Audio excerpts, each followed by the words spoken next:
Are you Singaporean? Yes. Do you know who Sir Stamford Raffles is? The founder of Singapore. Or is he?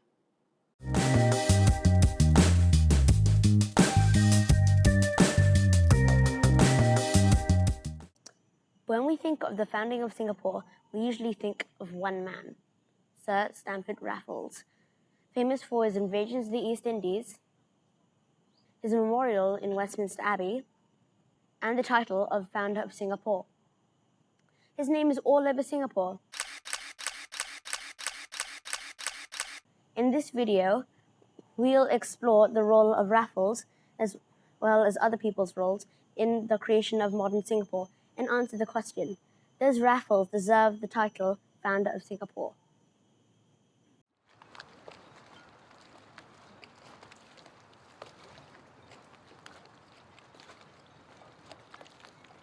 Thomas Stamford Blintrey Raffles was born on the 5th of July 1781 on the ship Anne off the coast of Portmore, Jamaica.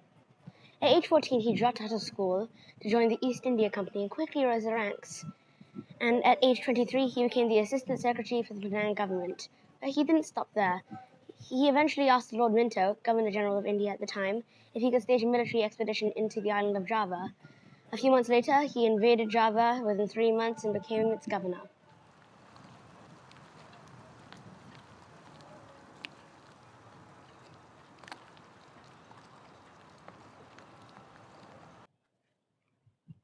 He maintained this post for 5 years. In those 5 years, he did many notable things.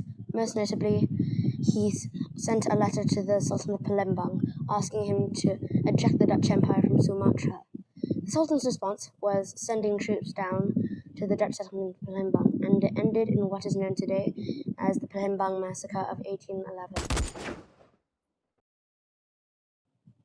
Raffles then swiftly invaded Palembang and cemented control over the East Indies.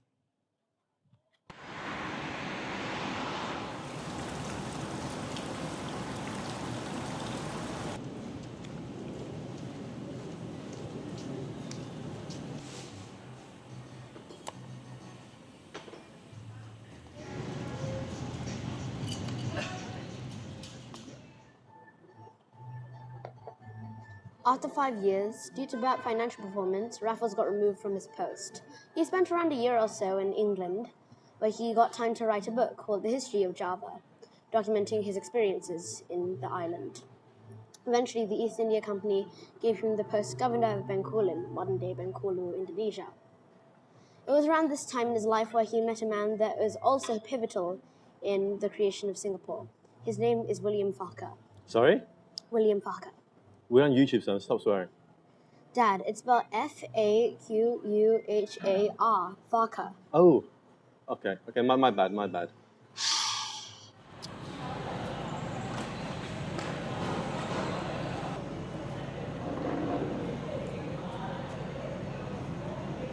Major William Farquhar was born in Aberdeenshire, Scotland on the 26th January 1774 to Robert Farquhar and Agnes Morrison.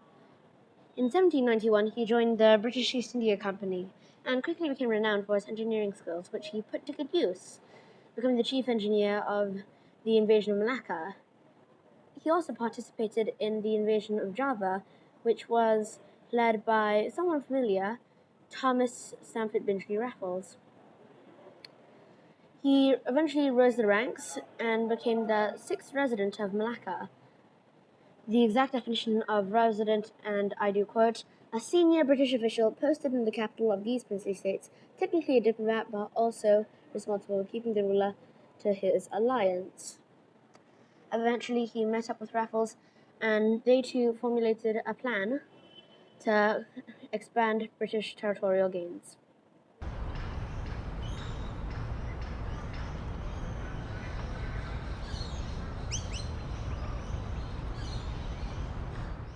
This is the exact spot where Raffles and Farquhar landed in 1819. This is the point in the video where I am asking you once more, should Raffles be credited for the founding of Singapore? You see, it was Farquhar's idea to explore the Rio archipelago in the first place, Raffles then convinced Lord Hastings on the plan, and then Raffles and Farquhar toured the archipelago until they found Singapore, where they settled.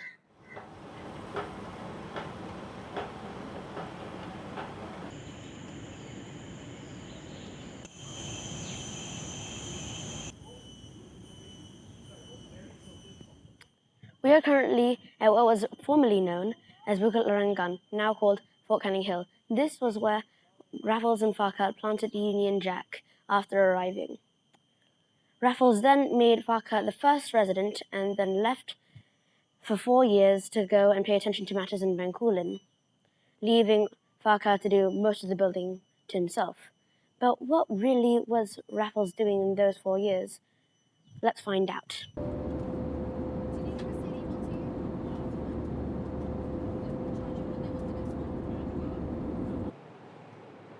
What's wrong, son?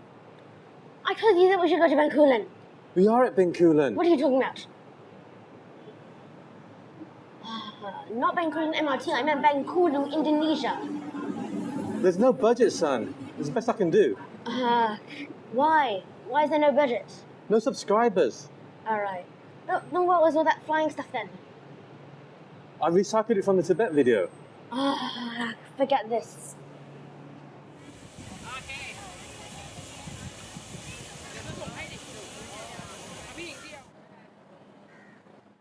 Raffles focused his attention on Bencoolen and away from Singapore.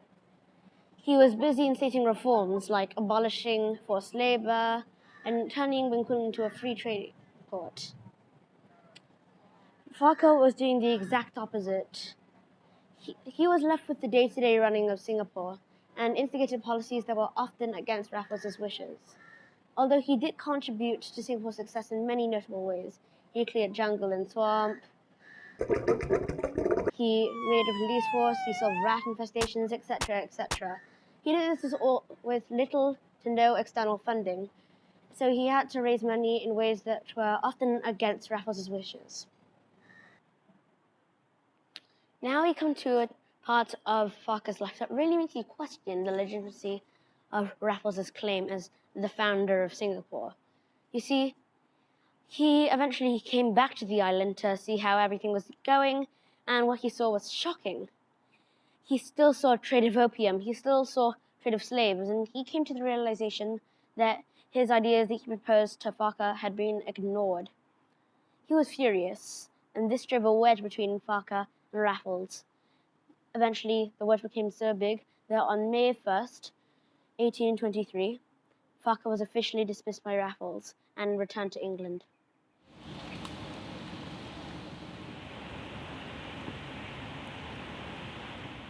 Upon Farquhar's arrival back in England, he tried to reinstate himself to Singapore and get the title founder of Singapore from the East India Company. He ultimately lost his case, but he did get a military promotion in the process. He then spent the rest of his years in Perth, Scotland. And he actually lived for a relatively long time before dying in 1833. Raffles, on the other hand, stayed in Singapore for a few months longer before he also returned to England, where he served the rest of his life. He paid attention to mostly his hobbies, like zoology and botany, until he finally died in 1826 on his 45th birthday.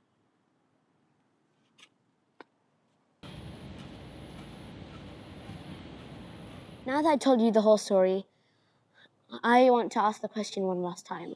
Should Raffles be credited for the formation of Singapore? The answer to that question is yes, but I think it's time that we recognize William Farquhar as a co-founder, because he played a pivotal role in the formation of Singapore as well.